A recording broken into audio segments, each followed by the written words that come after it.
Hello everyone. आप सभी का बहुत बहुत स्वागत है हमारे फार्मा नर्सिंग एकेडमी के यूट्यूब चैनल में। आज के इस हम 10 मिनट शो में आज हम बात करने वाले हैं part 1 of drug of choice.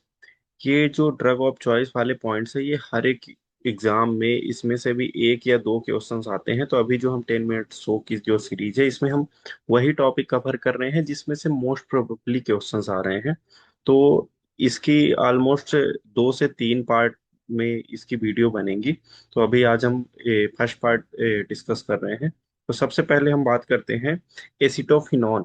Acetophenone जो होती है, एसिटोफिनॉन हम पैरासीटामोल को भी बोलते हैं, ठीक है ना। तो कंफ्यूज नहीं होना है नेम से कि यदि एसिटोफिनॉन पॉइजनिंग पूछता है या पैरासीटामोल ड्रग की पॉइजनिंग पूछता है, उसके लिए जो ड्रग ऑफ चॉइस होती है वो एसिटाइल सिस्टीन होती है। ठीक है, याद रखेंगे कि एसिटोफिनॉन या पैरासीटामोल की पॉइजनिंग के लिए हम कौन सी ड्रग यूज करते हैं, एसिटाइल सिस्टीन। एक चीज ये ध्यान रखना कि ये ना डायरेक्ट क्वेश्चन यही आते हैं और आंसर भी यही रहेंगे, इसमें कोई भी नहीं होगा मतलब कोई दूसरा ऑप्शन दे देगा, यही ऑप्शन होगा। जस्ट इनको बहुत इजी होता है रिमेम्बर करना, टिक करना, क्योंकि इसमें यही पॉइजनिंग का वर्ड आएगा और यही ड्रग ऑफ चॉइस में लिखा रहेगा। उसमें से आपको चूज कर देना, आपको 1 मार्क्स मिल जाएंगे, 1 या 4, जो भी जीपैड या फार्मासिस्ट का अलग अलग होता है, ठीक है। अब हम बात करते हैं acute bronchial asthma. Acute word का मतलब ये है कि अचानक, सपोज आप घर पे हैं या कहीं भी हैं, अचानक किसी को अस्थमा हो गया, तो तुरंत रिलीफ के लिए जो हमारी एक्यूट ब्रोंकियल अस्थमा के लिए हमारी जो ड्रग ऑफ चॉइस है, वो हमारी सॉल्ब्यूटामॉल है। कौन सी है? सॉल्ब्यूटामॉल, याद रखना, ठीक है।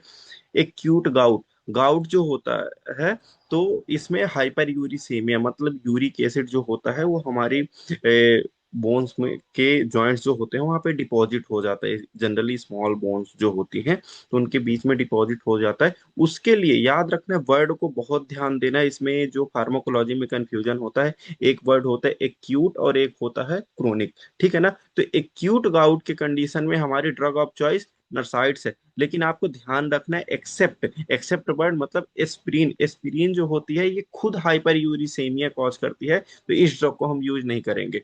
तो एक्यूट गाउट में जनरली इंडोमेथासिन वगैरह हम यूज करते हैं इसमें। तो याद रखना है कि सारी नट्साइड्स एक्यूट गाउट में यूज करेंगे एक्सेप्ट एस्पिरिन, ठीक है ना। Acute mania. मैनिया के कंडीशन में न्यूरोलेप्टिक ड्रग जो होती है लाइक ओलेंजापिन या लिथियम, बट जनरली मैंने ये देखा है कि लिथियम ही ऑप्शन में होता है। तो आपको याद रखना है, लिथियम को ज्यादा माइंड में रखना है कि आएगा which of the following is drug of choice for acute mania. तो उसमें लिथियम ऑप्शन होगा, तो आपको लिथियम ही टिक करना है। बाकी यदि ओलेंजापिन ये न्यूरोलेप्टिक क्लास की, साइकोसिस क्लास की ड्रग होती है, तो जो भी हो तो लगा लेना, बट ध्यान रखना लिथियम ही होगा मोस्ट प्रोबेबली, ठीक है ना। अब देखो, acute severe digitalis toxic toxicity, ये सीएचएम में डिजिटेलिस को हम यूज करते हैं। यदि इसकी टॉक्सिसिटी हो जाती है तो इसका जो डिजी बाइंड करके एक एंटीडोट बोल सकते हैं, तो ये आता है। तो ये डिजी बाइंड हम ड्रग ऑफ चॉइस होते हैं इसमें, ठीक है। एक्यूट सीवियर माइग्रेन, याद रखना, इसमें एक्यूट एक्यूट कंडीशन में सीवियर माइग्रेन होता है, तो उसके लिए सुमाट्रिप्टान यूज करते हैं। कौन सी? ये 5-HT1B1D क्लास की ड्रग होती है। तो हम ये होती है, ठीक है, ये ड्रग ऑफ चॉइस होती है। एल्जाइमर डिसीज, यदि किसी को एल्जाइमर है उसके लिए ड्रग ऑफ चॉइस या तो डोनेपेजिल होगी, रिवास्टिगमिन या गैलेंटामिन। तो मतलब इसमें ज्यादा होती नहीं है, 4-5 मेडिसिन होती हैं, बट इसमें ध्यान रखना कि डोनेपेजिल, रिवास्टिगमिन, गैलेंटामिन, इसमें से कोई भी एक आ सकती है, वही ड्रग ऑफ चॉइस हो जाएगी, ठीक है ना। एनाफाइलैक्टिक शॉक के लिए ये तो एड्रेनालिन, इसको जनरली हम या तो सबक्यूटेनियस रूट से देते हैं या इंट्रामस्कुलर रूट से देते हैं। तो याद रखना कि एनाफाइलेक्टिक शॉक के लिए हम, सॉरी, एड्रेनालिन हम यूज करते हैं, ठीक है। ये डीएमआरस, ये क्या है? Disease modified anti rheumatoid rheumatoid arthritis drug, मतलब जो रूमेटाइड अर्थराइटिस के लिए जो ड्रग ऑफ चॉइस होती है वो कौन सी होती है? मेथोट्रेक्सेट ड्रग होती है। कौन सी ड्रग होती है? मेथोट्रेक्सेट, याद रखना, ठीक है। ड्रग इंड्यूस पार्किंसन, एक तो पार्किंसन नॉर्मल होता है, ठीक है ना, और एक ड्रग इंड्यूस, ठीक है ना। तो ड्रग इंड्यूस पार्किंसन के लिए जो हमारी ड्रग ऑफ चॉइस होती है वो बेंज हेक्सॉल होती है, ठीक है ना। इसका जो नाम है ट्राइफिनॉक्सी फिनाइडिल, ठीक है ना, याद रखना। Anti thyroid in pregnancy and breast feeding. याद रखना है कि यदि किसी को थायराइड हो गया है और वो लेडी प्रेग्नेंट है या ब्रेस्ट फीडिंग करा रही है, ठीक है ना, तो उसके लिए ड्रग ऑफ चॉइस हमारी कौन सी होती है? प्रोपाइल थायोयूरेसिल। कौन सी? याद रखना है, इन कंडीशन को बहुत ध्यान रखना है। ऐसे नहीं कि विच of the following drug of choice for anti thyroid, ये किसी चीज के लिए आ गया तो इसके साथ यदि इन प्रेगनेंसी या ब्रेस्ट फीडिंग या और कुछ भी लाइक अस्थमा या कुछ भी लगा रहता है, इन वर्ड को आपको ध्यान रखना पड़ेगा। तो इसके लिए यदि प्रेगनेंसी है या ब्रेस्ट फीडिंग फीमेल है, उसके लिए कौन सी ड्रग ऑफ चॉइस होती है? प्रोपाइल थायोयूरेसिल। आई होप कि ये स्लाइड से सारे पॉइंट्स आपको क्लियर होंगे। अब नेक्स्ट स्लाइड में मूव करते हैं, ठीक है? Wait, sorry.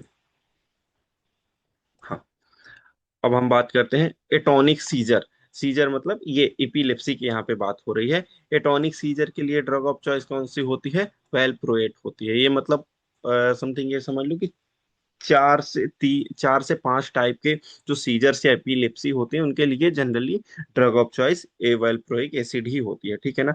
एट्रोपिन पॉइजनिंग हो गई तो उसके लिए ड्रग ऑफ चॉइस कौन सी हो गई? फाइसोस्टिगमिन, ठीक है ना। और जस्ट अपोजिट इसका होता है, यदि फाइसोस्टिगमिन की ड्रग ऑफ पॉइजनिंग हो गई तो एट्रोपिन ड्रग ऑफ चॉइस होगी। तो मतलब ये वाइस वर्सा यूज होते हैं, ठीक है ना। एटिपिकल निमोनिया, निमोनिया यदि हो जाता है तो उसके लिए ड्रग ऑफ चॉइस कौन सी होती है? इरेथ्रोमाइसिन, ठीक है ना। बेंजोडाइजेपिन, ये मतलब कितनी बार ये पूछा गया होगा ये पॉइंट। बेंजोडाइजेपिन की पॉइजनिंग के लिए फ्लूमाजेनिल क्लास ड्रग जो होती है वो ड्रग ऑफ चॉइस होती है। यदि बीटा ब्लॉकर जो हो गई, ठीक है ना, एंटीकोलिन एंटी एड्रिनर्जिक में जो बीटा ब्लॉकर होते हैं तो उनकी उनके पॉइजनिंग में ड्रग ऑफ चॉइस कौन सी हो गई? ग्लूकागॉन हो गया, ठीक है। बाइपोलर डिसऑर्डर हो गया, ठीक है ना। बाइपोलर का मतलब ये होता है कि इसमें कंफर्म नहीं होता है कि पॉजिटिव सिम्टम्स आ रहे हैं निगेटिव सिम्टम्स आ रहे हैं, इसलिए बाई बाई मतलब होता है दो। तो उस डिसऑर्डर में लिथियम, लिथियम अभी हमने कहीं पे और बात किया था मैनिक, ठीक है, मैनिया में। मैनिया के लिए हो गया या बाइपोलर डिसऑर्डर के लिए हो गया, इनके लिए ड्रग ऑफ चॉइस कौन सी होती है? लिथियम ही होती है, ठीक है ना। अभी जैसे हमने बात किया था कि कार्बामेट की पॉइजनिंग हो गई, ठीक है, या फाइसोस्टिगमिन यहाँ पे हमने बात किया था, ठीक है ना। इनकी किसी की पॉइजनिंग होती है तो उसके लिए ड्रग ऑफ चॉइस कौन सी होती है? एट्रोपिन होती है, ठीक है ना। कार्बन मोनोऑक्साइड, जिसे हम साइलेंट किलर भी नाम देते हैं, याद रखना। कार्बन मोनोऑक्साइड सीओ जो होता है उसे हम साइलेंट किलर वर्ड का नाम देते हैं, ये गैस है। इसके लिए ड्रग ऑफ चॉइस कौन सी होती है? ऑक्सीजन।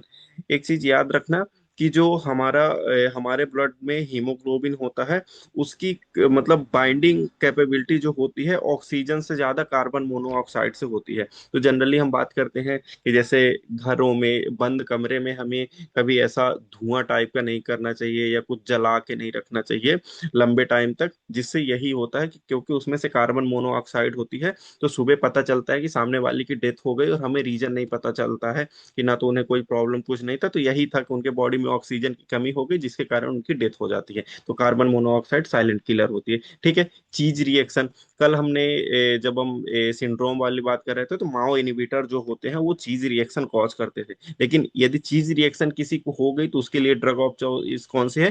फेंटोलामिन हो गई, ठीक है। इंटेरिक फीवर हो गई, इंटेरिक फीवर के लिए कौन सी होती है? सेफ्ट्राइएक्सोन। कौन सी? सेफ्ट्राइएक्सोन ड्रग होती है। फेब्राइल सीजर के लिए जो हो गई वो कौन सी होती है? डाइजापाम जो होते हैं, इसे I think so, I remember if I am not wrong, इसको शायद हम रेक्टल रूट से डाइजेपम लेते हैं, ठीक है ना। बच्चों के लिए मेनली यूज होती है। फाइलेरेसिस, ये कई बार क्वेश्चन आ चुका है। डाई एथाइल कार्बामेजीन, ठीक है ना, डाई एथाइल कार्बामेजीन ये ड्रग है। थोड़े से क्या है कि ये नाम जो है ये डिफिकल्ट है, बट इनको यदि आप बार बार जहाँ पे आप पढ़ते हो आप अपने स्टडी टेबल के सामने इनको लिख करके शॉर्ट नोट बना के चिपका सकते हैं, या जहाँ पे आप कंफर्टेबल हैं। यदि दिन में एक बार भी इनमें आपकी नजर चली गई तो ये चीजें बहुत इजी हो जाती हैं याद हो जाना, ठीक है ना। तो इसको थोड़ा सा आप याद रखेंगे, है ना, क्योंकि बहुत इंपॉर्टेंट है ये पॉइंट, ठीक है। अब हम बात करते हैं वोमिटिंग से रिलेटेड। कीमोथेरेपी, कीमोथेरेपी का मतलब होता है कि जो कैंसर में हम जनरली यूज करते हैं, तो कीमोथेरेपी इंड्यूस वोमिटिंग, यदि अर्ली अर्ली मतलब जल्दी, मतलब कीमोथेरेपी होते ही कुछ टाइम में, मतलब बहुत जल्दी, यदि आपको वोमिटिंग होती है तो उसके कौन से ऑन्डेसेट्रॉन होता है, पैलोनोसेट्रॉन या ऑन्डेसेट्रॉन क्लास की, मतलब उसी की डेरिवेटिव होती है। तो याद रखना है, यदि ऑन्डेसेट्रॉन भी होता है तो वो भी आपको क्लिक करना है। यहाँ पे ऑन्डेसेट्रॉन ना लिख के पैलोनोसेट्रॉन लिखा है, तो ऑन्डेसेट्रॉन भी होता है, याद रखना। ठीक है, तो साथ में आप इसके साथ लिख लेना। ठीक है। क्लोरोक्वीन रेजिस्टेंट मलेरिया, मतलब यदि किसी को मलेरिया हुआ, आपने उसको क्लोरोक्वीन दिया, बट वो उसमें देखा कि उसमें इफेक्ट नहीं आ रहा है, मतलब वो बंदा क्लोरोक्वीन के लिए उसके बॉडी में रेजिस्टेंस है। ठीक है ना, तो उसके लिए आर्टिमिसिनिन बेस्ड कॉम्बिनेशन थेरेपी है, मतलब इसमें हम आर्टिमिसिनिन देते हैं और कुछ लॉन्ग एक्टिंग एंटीबायोटिक होती हैं इसके साथ, इसकी कॉम्बिनेशन में आती है। तो बस याद रखना है आपको, यही आएगा ऑप्शन, आर्टिमिसिनिन बेस्ड कॉम्बिनेशन थेरेपी इसके लिए चलती है। ठीक है ना। कोलेरा, जो विब्रियो कोलेरा मतलब पॉजिटिव इसका एजेंट होता है, उसके लिए ड्रग ऑफ चॉइस कौन सी होती है? टेट्रासाइक्लिन क्लास की ड्रग होती है। ठीक है ना। क्रोनिक लिम्फाइड ल्यूकेमिया, ठीक है ना, क्रोनिक, ये कैंसर की बात हो रही है, इसके लिए तीन ड्रग होती हैं, जैसे फ्लूड्राबिन हो गई, रितुक्सीमैब हो गई, और साइक्लोफॉस्फामाइड। तो इनमें से या तो ये तीनों साथ में आ सकती हैं, ठीक है, या तो सिंगल सिंगल भी कभी कभी ऑप्शन में दे देता है कि एक ऑप्शन ये दे देगा, बाकी अदर ड्रग दे देंगी। तो इनको आपको याद रखना पड़ेगा। ठीक है ना। क्लोनिडीन विड्रॉल सिम्टम्स, जैसे ही क्लोनिडीन कोई पेशेंट ले रहा है बट उसको अचानक उस क्लोनिडीन लेना छोड़ देता है, तो उसमें विड्रॉल सिम्टम्स आएंगे। कल की जो सिंड्रोम वाली क्लास हुई थी उसमें मैंने बताया था विड्रॉल का मतलब। तो उस यदि क्लोनिडीन विड्रॉल होता है तो उसके लिए कौन सी ड्रग होती है? फेंटोलामीन। और एक चीज के लिए हमने पढ़ा था अभी, आई थिंक सो, चीज रिएक्शन के लिए भी ड्रग ऑफ चॉइस कौन सी होती है? फेंटोलामीन। तो ये पॉइंट्स को आपको एक जगह कंपाइल करके रखना है। एक क्लोनिडीन विड्रॉल सिम्टम्स हो, या फिर चीज रिएक्शन के लिए ड्रग ऑफ चॉइस कौन सी होती है? फेंटोलामीन होती है। कॉम्प्लिकेटेड मलेरिया, इसमें भी आर्टिमिसनिन, आर्टिसुनेट, इसमें याद रखना है, ये भी आर्टिमिसनिन क्लास की ही ड्रग है, लेकिन इसमें आर्टिसुनेट हम यूज करते हैं, याद रखना आपको। ठीक है ना। ये हो गया कॉम्प्लिकेटेड मलेरिया के लिए। साइनाइड टॉक्सिसिटी, साइनाइड टॉक्सिसिटी के लिए अमाइल नाइट्रेट यूज करते हैं, या फिर हाइड्रोक्सी कोबैलामीन। तो याद रखना है, अमाइल नाइट्रेट ही जनरली आता है ऑप्शन में, बट याद रखना है आपको हाइड्रोक्सी कोबैलामीन भी। ठीक है ना। साइटोमेगैलो वायरस है ना, तो ये एंटीवायरल क्लास की जो ड्रग हो गई, गेंसाइक्लोवीर जो होती है, तो वो ड्रग हम यूज करते हैं। ठीक है, याद रखना है कि साइटोमेगैलो वायरस में गेंसाइक्लोवीर हम यूज करते हैं। डिप्रेशन के लिए ड्रग ऑफ चॉइस फ्लुक्सेटिन, मतलब ऑल टाइम। ठीक है, से ये सिलेक्टिव सेरोटोनिन रीअपटेक इनहिबिटर होती है, तो डिप्रेशन के लिए। इसमें याद रखना, कल हमने पढ़ा था फ्लोक्सेटिन से रिलेटेड कोई पॉइंट, कि कौन सा सिंड्रोम कोज करती है? Serotonin syndrome. तो ये याद रखना, ये पॉइंट जब आपको रिलेट करते रहोगे ना, तभी ये चीजें क्या होंगी कि आपके माइंड में बैठ जाएंगी, और एग्जाम में आपसे मिस्टेक बहुत कम होगी। ठीक है। मसल रिलैक्सेंट फॉर इंडोट्रैकियल इंक्यूबेशन, मतलब मसल, ड्रग ऑफ चॉइस जो है इसके लिए सक्सिनाइल कोलिन जो होती है। ठीक है ना। चलें नेक्स्ट स्लाइड में हम मूव करते हैं। अब हम बात करते हैं डायबिटीज इंसिपिडस से रिलेटेड। देखो, जो डायबिटीज इंसिपिडस होती है उसमें दो टाइप की होती है, एक सेंट्रल होती है, एक नेफ्रोजेनिक होती है। तो यदि सेंट्रल के लिए यदि आता है क्वेश्चन की drug of choice for central diabetes insipidus, तो उसके लिए ड्रग ऑफ चॉइस कौन सी होती है? डिस्मोप्रेसिन होती है। ठीक है। यदि नेफ्रोजेनिक के लिए होती है तो थायाजाइड होता है, याद रखना, सेंट्रल के लिए डिस्मोप्रेसिन, और नेफ्रोजेनिक के लिए थायाजाइड हो गया। ठीक है। और लिथियम इंड्यूस डायबिटीज इंसिपिडस के लिए ड्रग ऑफ चॉइस एम्लोराइड। बट एक चीज याद रखना है कि जो हमारी ये थायाजाइड डाययूरेटिक है, कौन सी, किसकी बात कर रहा हूं मैं? थायाजाइड की। थायाजाइड ड्रग ऑफ चॉइस तो नेफ्रोजेनिक डायबिटीज इंसिपिडस के लिए है, लेकिन ये जो थायाजाइड है वो सेंट्रल में भी यूज होती है और नेफ्रोजेनिक में यूज होती है। तो आपको इस पॉइंट को समझना पड़ेगा कि यूज होना और ड्रग ऑफ चॉइस होने में बहुत डिफरेंस होता है। ठीक है ना। यदि कोई ऑप्शन नहीं है तो हम थायाजाइड दे सकते हैं, ऐसा है। But drug of choice nephrogenic के लिए। ठीक है ना। अब हम बात करते हैं डायबिटीज मेलाइटस के लिए। डायबिटीज में टाइप 1, जिसे हम बोलते हैं इंसुलिन डिपेंडेंट डायबिटीज मेलाइटस। अब इसके लिए एक दिमाग लगाना है यहाँ पे, इसमें ये वर्ड ही आता है, टाइप 1 को हम बोलते ही है इंसुलिन डिपेंडेंट डायबिटीज मेलाइटस। ठीक है ना। अब वो इंसुलिन पे डिपेंड ही है, तो उसके लिए ड्रग ऑफ चॉइस कौन सा हो जाएगा? इंसुलिन हो जाएगा। समझ में आया क्या हुआ? कि ये बोल रहा है इंसुलिन डिपेंडेंट डायबिटीज मेलाइटस, तो उसके लिए ड्रग ऑफ चॉइस इंसुलिन हो गया, नॉर्मल सी बात है। ठीक है ना। टाइप टू डायबिटीज मेलाइटिस जो होती है, तो टाइप टू डायबिटीज मेलाइटिस को हम बोलते हैं non insulin dependent diabetes mellitus बोलते हैं। तो इसमें इंसुलिन पे डिपेंडेंट नहीं है, तो इसका ड्रग ऑफ चॉइस कौन सी हो गई? मेटफॉर्मिन। इसमें आप देखे होगे जिसको भी डायबिटीज होगा वो मेटफॉर्मिन जनरली यूज करते ही है ना, मोस्ट ऑफ द केसेस में। अब यदि किसी को diabetes mellitus with ketoacidosis हो गया है, तो उसके लिए हम रेगुलर इंसुलिन होती है और इंट्रावेनस फ्लूइड देते हैं, ठीक है ना।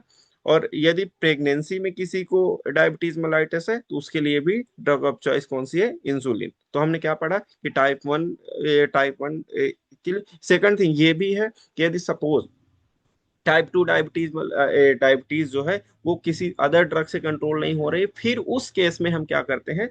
फिर हम उनको इंसुलिन ही देते हैं, ठीक है ना। तो आई थिंक सो कि आज के लिए मतलब इस वीडियो के लिए यही इतना ही काफी था। तो इसमें हम मोस्ट ऑफ द वही कवर कर रहे हैं जो जनरली बार बार रिपीट होते हैं या आए हुए हैं, तो ट्राई करना कि इनको कवर करना। और यदि कोई भी सजेशन हो तो प्लीज आप कमेंट करना। और किस एग्जाम के लिए वो कर रहे हो, ये स्पेशली किसी भी एग्जाम, जीपैट, फार्मासिस्ट, नाइपर, किसी भी एग्जाम के लिए, ये हर एक एग्जाम के लिए इम्पोर्टेंट है। बाकी थैंक यू सो मच। यदि आपको वीडियो पसंद आई हो तो लाइक सब्सक्राइब करें। Thank you so much.